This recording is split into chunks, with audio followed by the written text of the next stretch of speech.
The second hand on my watch seemed to mock me as it ticked past 8:47 a.m. 13 minutes. I had 13 minutes to get out of this closet and make it to the most important interview of my life. Your interview? Who cares? My brother's voice still echoed in my head from an hour ago when he'd asked about my morning plans. I should have known then.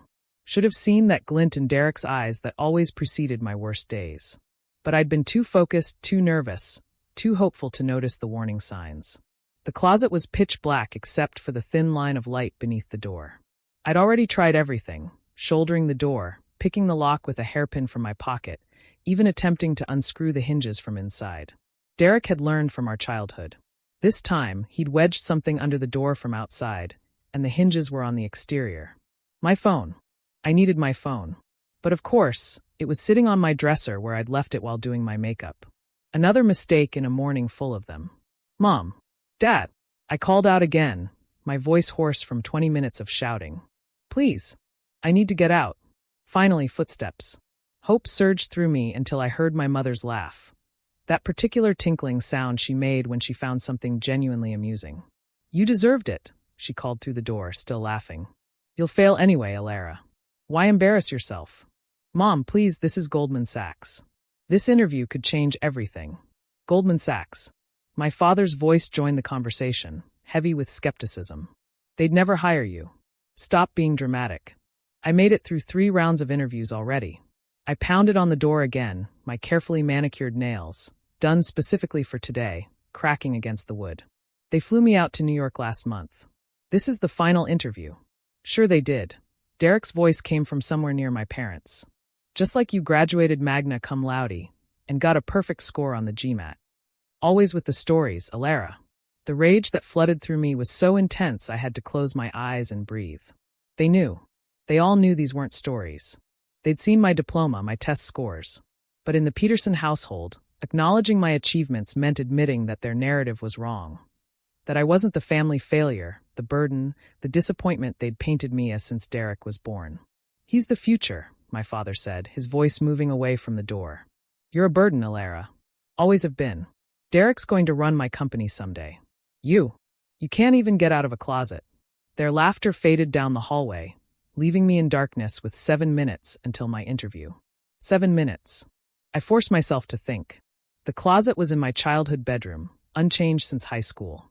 The same winter coats, the same boxes of yearbooks on the shelf above. The same loose floorboard in the back corner that I discovered when I was 14, hiding diary pages from Derek's prying eyes.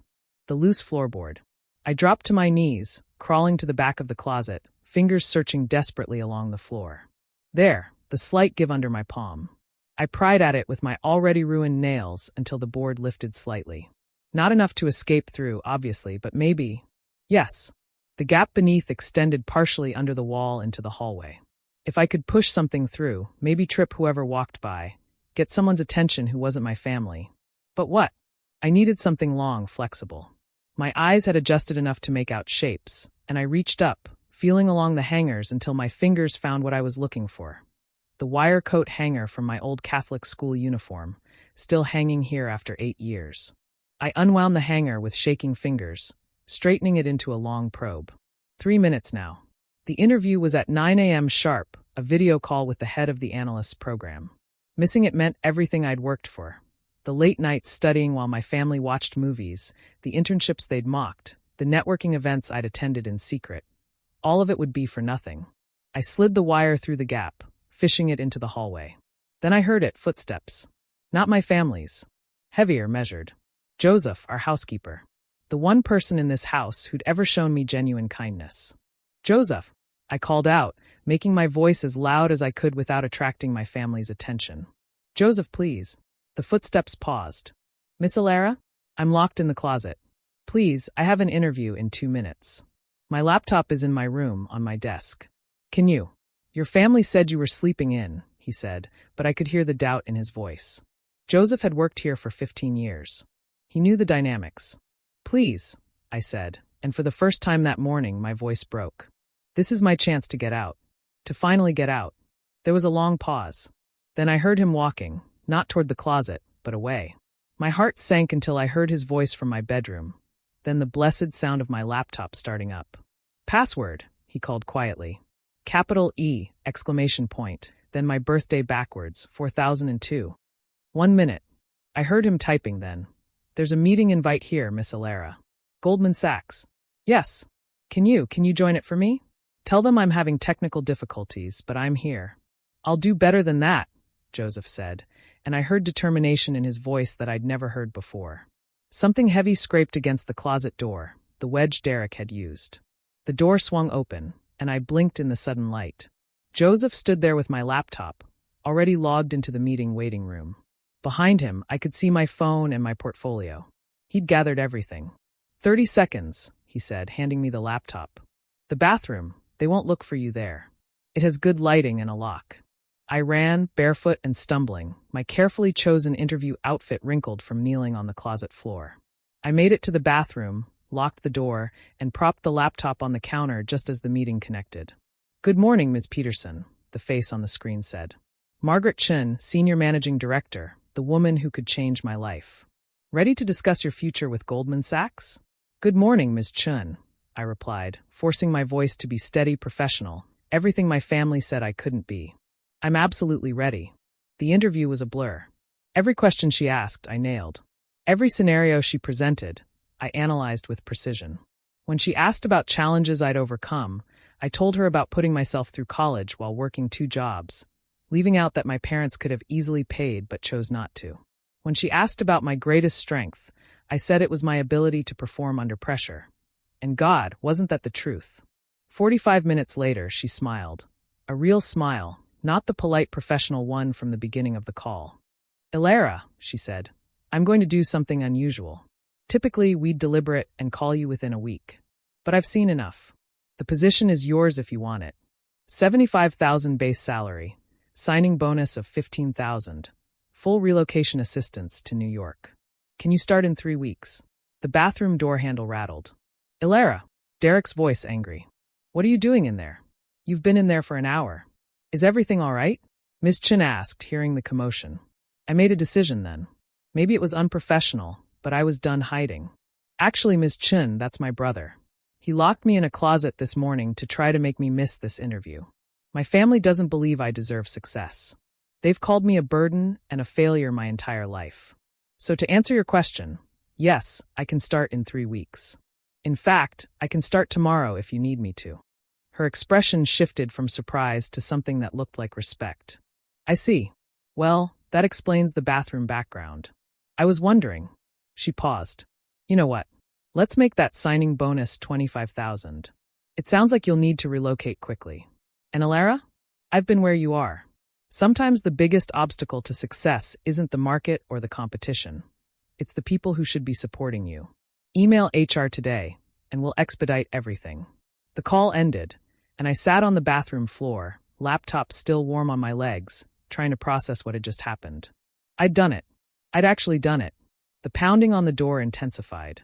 Open this door right now. I stood, smoothing my wrinkled skirt, and opened the door to face my brother. Behind him stood my parents, all 3 wearing matching expressions of anger. What were you doing in there? My mother demanded. Getting a job, I said simply. At Goldman Sachs. 75,000 a year to start, plus bonus. Derek laughed. Right. Just like you interviewed with them before.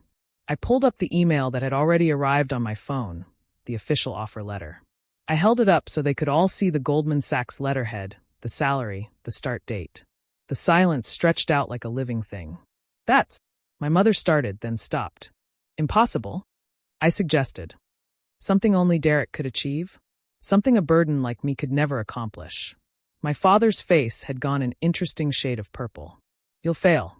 You'll be back in a week, begging. No, I said, cutting him off for the first time in my life.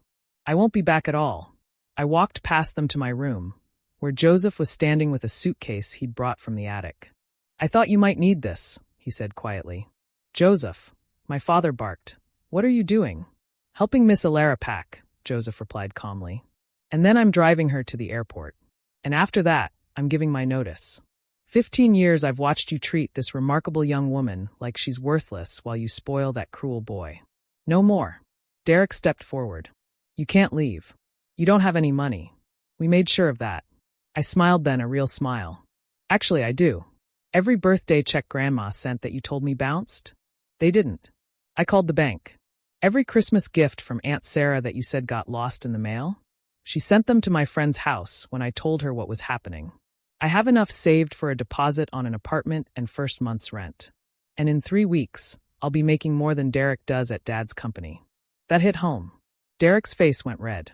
He'd been working for our father for 3 years, and I knew exactly what he made, $45,000 a year, which my father thought was generous for learning the business. If you leave, my mother said, her voice shaking, don't expect to come back for holidays. You won't be welcome here.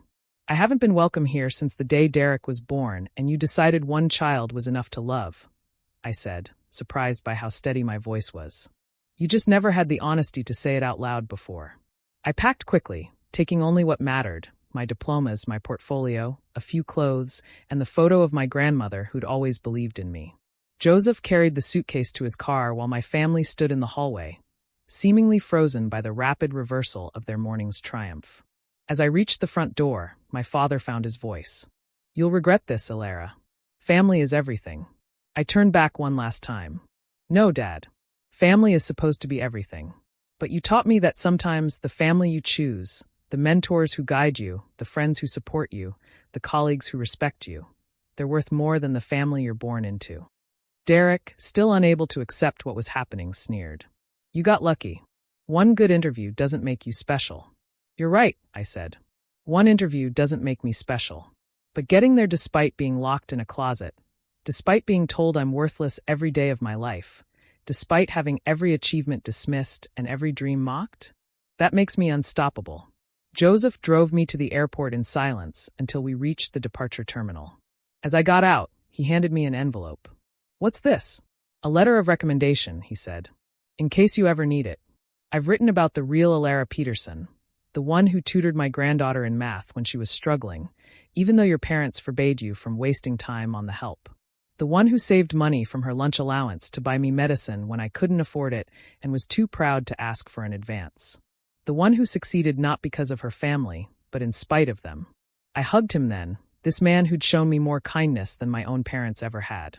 Joseph, I said, when I get settled in New York, if you need a reference for a new position. He smiled.